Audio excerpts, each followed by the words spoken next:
I'm Jennifer Sanasi. You're watching News 24 Live. Well, I'm joined in studio by two members of the Cape Town leg of hacktivist group Anonymous. Hello, thank you both for joining me. Hi, it's good to be here. Now, Matthew, you're a spokesperson for Anonymous, and Z, you are a member of Anonymous. That's why you're wearing your mask, so That's you correct. Remain anonymous. Matthew, I want you to tell me, before we get right into the interview, what is hacktivism? Hacktivism is a form of activism incorporating hacking, but it's now broadly used as a term for online activism. Or social media activism as well.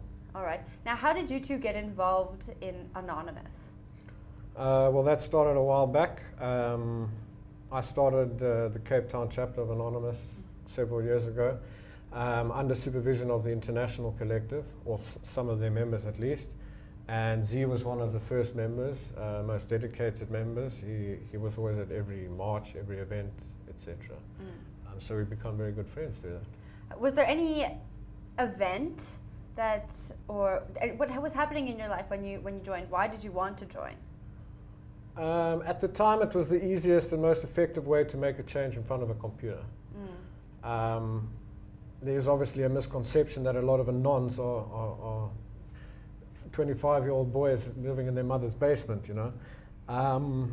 But for full-time activists, charity workers, volunteers, Anonymous was at the time a great forum to get involved and to make a change on your computer.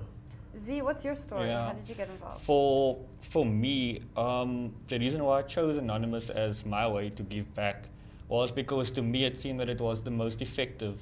It seemed that whenever Anonymous spoke or did anything, the media would jump on it and our message gets transferred to the world. It's such a big draw, and it gives a lot of power to the average civilian from any walk of life.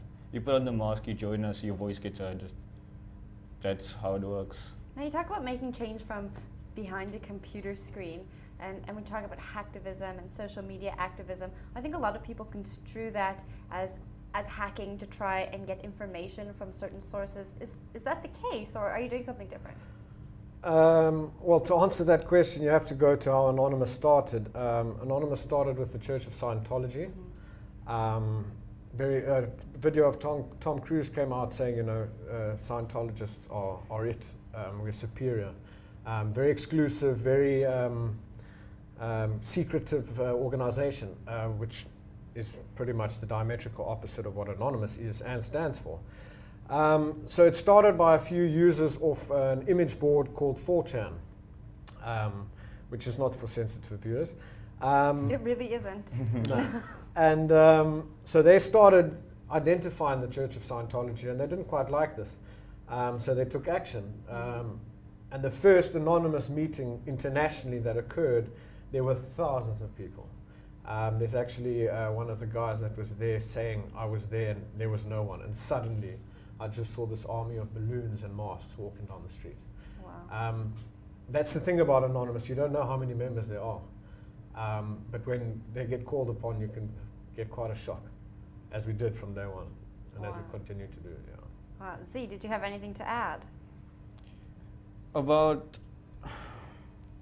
using technology as a medium or as an effective way to well, you have to think about the current situation. I mean, the current level of technology as well. It's very difficult for the old school, how can I say, political activist to cause such a strong effect or to oppose, how can I say, unlawful or any act or any law that they disagree with. It's very difficult to do that because of how society has progressed since then, technologically as well. So I feel that Anonymous was able to keep up with that trend by using a lot IT, and which basically runs the world. Everything is connected these days, and I feel that is the medium that you need to how can I say, meet your opponents on their playground, on their field. I agree with what Zia is saying. It's essentially about accessibility. An activist would have to organize a march, which is extremely hard to do. While today with technology, it's much more accessible to, you know, access that network and make a change.